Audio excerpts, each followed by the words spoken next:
Bom pessoal, estou de volta para trazer mais análises para vocês, como sempre vindo aqui para trazer análise diária do mercado cripto, do mercado financeiro como um todo. E hoje não vai ser diferente, hoje a gente vai falar de Bitcoin, altcoin, a gente vai dar uma olhada no mercado tradicional também, tá? A gente tem aí Bitcoin super positivo para o dia de hoje, a gente vai ver se essa alta continua, ou se ele devolve, ou se lateraliza. Tudo isso a gente vai acompanhar aí no panorama de hoje, tá? Só que o panorama de hoje, pessoal, vai ser diferente, vai ser um panorama aí sem facecam, assim como foi ontem, tá? Como eu tinha passado ontem para vocês, tô aí com conjuntivite, tô com o olho bem zoado, então não vai estar dando para passar para vocês aí com facecam, para ficar um vídeo mais legal. Vai ficar um vídeo mais simples, porém o intuito é sempre o mesmo, tá? Então vamos lá, começando nossa análise aqui, pessoal, como eu sempre gosto de estar passando primeiro por mercado tradicional, é sempre muito importante a gente acompanhar aí dólar e título, tá? O dólar está seguindo basicamente a nossa análise, tá? Desde o dia 12 de outubro, eu venho passando essa possibilidade do dólar segurar nessa região aqui como uma região de resistência, tá? Enquanto todo mundo estava falando que o dólar ia explodir, que o mercado ia despencar bastante, o Bitcoin aí para 10 mil, 3 mil dólares por unidade. Tava falando para vocês aí sobre essa possibilidade do dólar segurar aqui nessa região e o Bitcoin voltar um pouco, tá? Bitcoin, mercado tradicional de alto risco como um todo, tá? Então, Bitcoin segurou exatamente na nossa região que eu tinha demarcado aqui. Ele simplesmente segurou nas nossas linhas de tendência de baixo, que eu tinha demarcado também, e ele rompeu aqui nossa curva parabólica, tá? Já expliquei para vocês o que é uma curva parabólica, por que acontece, por que a gente precisa estar observando, tá? Nesse momento, a gente tem um rompimento e uma queda mais brusca, como eu tinha passado também. Todas as vezes que a gente tem rompimento de curva parabólica, a gente tem uma queda mais elevada aí para o preço de qualquer ativo, tá? Nesse momento, o que a gente precisa ficar de olho no dólar é que esse nível que ele está aqui é um nível de suporte, então ele pode segurar nessa região e voltar um pouco para fazer o pullback, tá, pessoal? Se isso acontecer, a gente vai ter queda ali para Nasdaq, Dow Jones, S&P, tá? Nasdaq, Dow Jones e S&P pode encontrar uma resistência, então é muito importante a gente acompanhar essa região aqui, tá? Então, a gente vai acompanhar essa região, porém, se ele conseguir romper, tá? Se a gente tiver o rompimento dessa região, a gente vai ter uma estrutura e uma queda um pouco mais acentuada aqui no dólar, o que vai ser muito bom, tá? O dólar vai encontrar nesse momento a média de 100 períodos, tá? Então a gente tendo mais queda para o dólar, a gente vai ter automaticamente aí mais alta para todos os mercados de alto risco, tá? É isso que a gente vai passar a acompanhar, principalmente no fechamento de hoje, tá? Fechou acima, cautela aí com long, porque a gente vai ter queda aí para mercado de alto risco e valorização aqui para dólar e título, tá? Quando a gente vai observar os títulos de 10 anos dos Estados Unidos, título também encontrando um nível de suporte aqui, tá? A gente também passa a ficar de olho aqui nos títulos de 10 anos e ficar mais cauteloso, tá, pessoal? Um pouco mais de atenção aqui, porque dólar e título tá encontrando aí um nível de suporte, tá? Se tá encontrando um nível de suporte, a gente passa a ficar de olho porque pode voltar um pouco para romper só lá na frente, tá? E se isso acontecer, a gente vai ter automaticamente queda aqui para Nasdaq, Dow Jones, S&P, como eu tinha dito, e Bitcoin também, tá? Bitcoin pode devolver parte dos lucros aí, tá, pessoal? Quando a gente vai observar S&P 500 devolvendo um pouco, tá? Abriu no negativo, na verdade, praticamente no 0 a 0, porque ele tinha aberto aqui em 3.800, ele tinha fechado ontem em 3.800, abriu aqui em 3.812, subindo um pouco, mas a gente considera como 0 a 0 aqui nesse momento, tá? Nasdaq devolvendo parte dos lucros, Dow Jones abriu aí em alta, possivelmente vai encontrar um nível de resistência aqui nessa região e confluindo com suporte em dólar e em título, tá? O Dow Jones, o índice Dow Jones pode subir um pouco mais, ultrapassar um pouco essa região, como aconteceu aqui e aqui, tá? Para depois ele devolver parte aqui dos lucros das semanas anteriores, volta um pouco para romper só lá na frente e conflui com suporte em dólar e em título, tá, pessoal? Então a gente passa a ficar de olho porque tá os índices, principalmente índice Nasdaq, Dow Jones, S&P e dólar tá mostrando pra gente que a gente pode ter um recuo aí para essa semana até início da próxima semana para mercado de alto risco, tá? Mercado de alto risco pode recuar um pouco. E quando a gente vai refletir isso aqui em Bitcoin, a gente tem uma valorização bem interessante no Bitcoin, tá? Mas muita cautela, porque a gente tem possibilidade de queda aí para Nasdaq, Dow Jones e S&P. Se a gente tem possibilidade de queda para Nasdaq, Dow Jones e S&P, a gente tem possibilidade de queda aqui para o Bitcoin. O que eu considero nesse momento é que o Bitcoin está tentando romper essa região, porém eu acredito que ele nesse momento vai passar a lateralizar aqui, tá? Ele vai lateralizar um pouco, é sempre muito importante a gente acompanhar em times de antecipação, tá? 4 horas e 1 hora. Então eu acredito que a gente não vai ter uma grande valorização para o dia de hoje, talvez a gente não tenha, a gente já teve muita volatilidade ontem, tá? Então ele pode lateralizar um pouco aqui, tá? No qual a gente vai ficar de olho. Se ele perder essa região de 20.300, 20.400, a gente tem uma queda um pouco maior aqui até os 19.700, confluindo ali com o Nasdaq, Dow Jones, S&P e suporte, nível de suporte em dólar e título, tá? Então nesse momento a gente tem um pouco mais de cautela, porque o Bitcoin pode recuar um pouco mais aí para subir só lá na frente, como tá aqui em Dow Jones, tá, pessoal? Um pouco mais de cautela, sem euforia nesse momento, tá? A gente fica um pouco mais cauteloso, porque a gente pode ter um pouco mais de queda aí, devolvendo parte dos lucros, tá? Então, a gente passa a acompanhar principalmente em time de antecipação, mas a gente precisa acompanhar o contrário e saber o que fazer o contrário também, tá? Se ele surpreender a gente. A gente sabe que a gente trabalha em cima de probabilidade e estatística, tá? Tudo que eu passei é probabilidade e estatística, a gente tem também probabilidade de rompimento para cima. Nesse momento ele está formando um topinho provisório, um topinho aqui de curtíssimo prazo. E se a gente tiver o rompimento desse topinho de curtíssimo prazo, a gente tem automaticamente um tradezinho aqui, tá? Então a gente passa a ficar de olho nesse topo, porque se ele romper esse topo, a gente pode pegar um tradezinho aqui nessa região, assim como deu para pegar aqui, como eu tinha passado ontem para vocês, tá? Por isso que é importante vocês estarem acompanhando aqui o canal, seguir o canal e ativar o sininho de notificação para receber todos os dias aí assim que sair os panoramas, tá? Porque eu venho passando aqui para vocês todos os dias o panorama e Bitcoin tá praticamente seguindo veementemente o panorama aí que eu venho passando para vocês, tá? Eu tinha falado para vocês ontem sobre essa possibilidade de rompimento e valorização até 20.300, 20.600, onde a gente teria oportunidade em long, tá?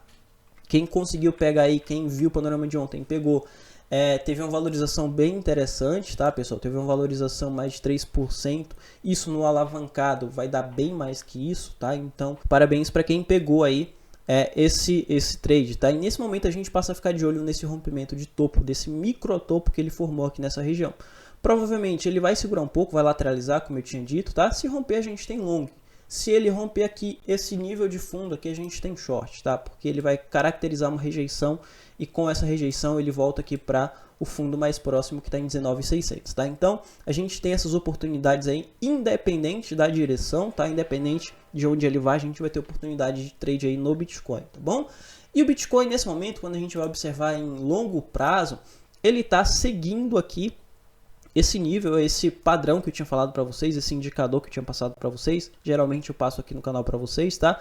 E ele está basicamente seguindo os ciclos passados, tá? Nos ciclos passados, faltando daqui um ano ou 1 ano e 4 meses, ele encontrou fundo e passou a subir. Óbvio que não uma alta mais agressiva, mas sim uma alta com menos volatilidade, tá? Ele passou a subir aos poucos, mostrando aqui pra gente o nível de lateralização. Ele lateralizou aqui em 2015, faltando um ano pro ciclo de alta, que seria aqui em 2016, tá? Aqui aconteceu a mesma coisa em 2019, quando faltava aqui 1 ano e 4 meses pro próximo ciclo de alta, que foi em 2020 a 2021, e agora ele tá faltando aqui 1 ano e meio, 1 ano e 7 aí, pro próximo ciclo de alta. Então a gente pode ter aqui essa mesma característica que aconteceu aqui atrás acontecendo aqui nessa região, tá? Ele segurando, lateralizando aqui por um tempo, 25, 26, depois ele passa a subir um pouco, devolve, até faltar 1 ano, 9 meses, para ele passar a subir com um pouco mais de força, tá? Até o próximo ciclo que vai ser aqui depois de 2024, tá, pessoal? Então a gente fica de olho aqui nesse indicador também. E tem uma coisa muito importante sobre a volatilidade de hoje que eu tinha passado para vocês, que era o nível de alavancagem, tá? Tinha passado para vocês aqui sobre o nível de alavancagem, que tinha subido muito, então a gente teria muita volatilidade. E como a gente estava tendo a compressão, como eu tinha mostrado para vocês ontem, ensinei o que é a compressão, diferença de compressão para lateralização, tá? A gente tinha um nível de compressão e a gente tinha um nível de volatilidade, a gente tinha aqui um nível de alavancagem muito alto, tá? Então a gente teria uma volatilidade muito grande para o preço, no qual se a gente tivesse o rompimento aqui de 19.600, a gente teria um pump aqui no Bitcoin e basicamente aconteceu o que eu tinha passado aqui para vocês, tá? Nesse momento a alavancagem ainda se mantém alta, porém a gente teve uma liquidação bem grande aqui dos vendedores, tá? A gente teve aqui os vendedores sendo liquidado em 700 mil dólares, tá? Aqui para o dia 24 e depois aqui quase 300 mil dólares no dia 25, que foi ontem, tá, pessoal? A gente vai ficar de olho aqui nas liquidações e muita cautela, porque os próximos a serem liquidados serão os compradores, tá? Então, como a gente tem aqui o dólar mostrando que a gente pode subir um pouco no dólar, subir um pouco aqui em título, queda aqui para Nasdaq, Dow Jones e S&P, então o Bitcoin pode devolver um pouco, tá? E gerando assim uma liquidação aí para os compradores, voltando aqui para os 19.700, 19.800, tá, pessoal? Então a gente passa a ficar de olho aí nessas regiões, porque o Bitcoin pode devolver. A maior probabilidade nesse momento é de que o Bitcoin devolva parte dos lucros aí para subir só lá na frente. Formar uma estrutura, um fundo mais alto aqui nesse momento, tá? Ele subiu um pouco, formou um fundo aqui, ele deixa um topo mais alto que esse topo anterior, depois ele deixa um fundo mais alto que esse fundo anterior para subir só lá na frente, tá? Então a gente pode ver essa característica acontecendo aqui no Bitcoin, tá? Para o dia de hoje eu acredito que seja mais lateralização, tá? Ele está subindo um pouco aqui, 3.4, mas eu acredito que ele devolva um pouco.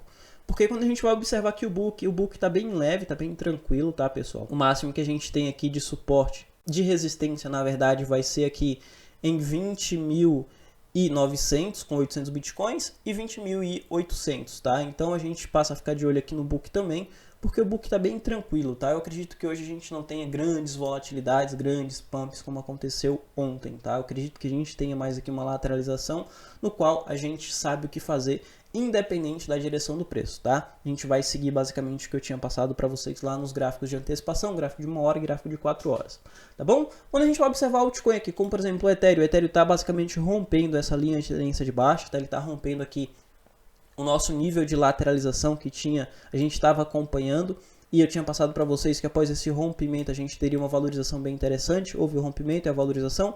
Agora o Ethereum vai tentar buscar topos mais altos, tá? Obviamente isso só vai acontecer se o Bitcoin subir, passar a subir, porque se o Bitcoin devolver parte dos lucros, o Ethereum ele passa a devolver um pouco aqui, ou até mesmo lateralizar para subir só lá na frente, tá, pessoal? Então a gente passa a ficar de olho aqui no Ethereum, porque o Ethereum ele tá vindo em uma valorização bem interessante. Enquanto o Bitcoin está subindo 4, o Ethereum está subindo 8, 10%, tá? E se a gente for pegar trade em long, é mais interessante a gente estar pegando aqui no Ethereum, tá? Isso porque o Ethereum está subindo mais que o Bitcoin, como eu tinha dito, e o Ethereum ele está rompendo aqui as médias de 50 e 100 períodos e rompendo os níveis de resistências aqui sem voltar para trás, sem fazer pullback, sem fazer nada, tá? Ele está simplesmente rompendo e dando continuidade, então a gente passa a ficar de olho aqui no Ethereum para trade em long, se a gente for pegar alguns trades em longs aí, tá bom? Então, para Ethereum é isso. E para o token Aptos, pessoal, eu já tinha passado uma análise aqui para vocês sobre o token Aptos, falei sobre o token Aptos em panoramas anteriores, tá? E o token Aptos está dando aqui pra gente uma possibilidade de trade, assim como foi essa possibilidade de trade que aconteceu aqui no dia 21, tinha passado para vocês aqui essa possibilidade de trade que a gente tinha aqui no token Aptos. Se a gente tivesse esse rompimento para baixo aqui desse triângulo, a gente teria uma queda um pouco maior para o token Aptos, tá? Porém, como a gente teve um rompimento para cima, a gente teve uma pequena lateralização e um pump, tá? Agora a gente tem a mesma formação acontecendo, tá, pessoal? Se a gente tiver o rompimento desse topinho junto com o rompimento desse triângulo, a gente vai ter uma valorização aqui de 8 a 10% até esse topo mais próximo, no qual dá pra gente pegar um long, ou no rompimento aqui de fundo dessa região, tá? É crucial a gente esperar o rompimento tanto de fundo, se acontecer o rompimento de fundo, quanto o rompimento do triângulo, tá? Se ele romper esse triângulo e romper o fundo aqui, a gente vai ver uma formação de estrutura de baixa e a gente pode ver o token Aptos caindo um pouco mais. Então a gente tem oportunidade aqui no token Aptos também, tá? Independente da direção, tá, pessoal? Nesse momento eu passo a ficar de olho mais no short do que no long, me interessa mais o short do que o long nesse momento, tá? Eu acredito que se a gente tiver uma queda aqui no token Aptos, a queda vai ser mais acentuada do que a valorização, porém a gente consegue pegar aqui longs também se a gente tivesse rompimento de topo, assim como foi esse rompimento cá atrás, tá? Então a gente passa a ficar de olho aqui no token Aptos também, porque a gente vai ter oportunidade aí de trade, tá? Qualquer coisa eu vou estar passando lá no grupo do Telegram. Aliás, vou deixar o link na descrição, link do grupo do Telegram, tá? Entra lá no grupo, é um grupo aberto, onde você pode estar batendo um papo com a galera, tirando suas dúvidas, sugerindo vídeo aqui pro canal, tá? Então, entra lá e lá eu vou estar mandando algumas informações aí também sobre o Bitcoin, sobre o token Aptos, se surgir a oportunidade, tá bom? Enfim, esse foi o panorama de hoje. Vou ficando por aqui, te vejo no próximo vídeo e fui.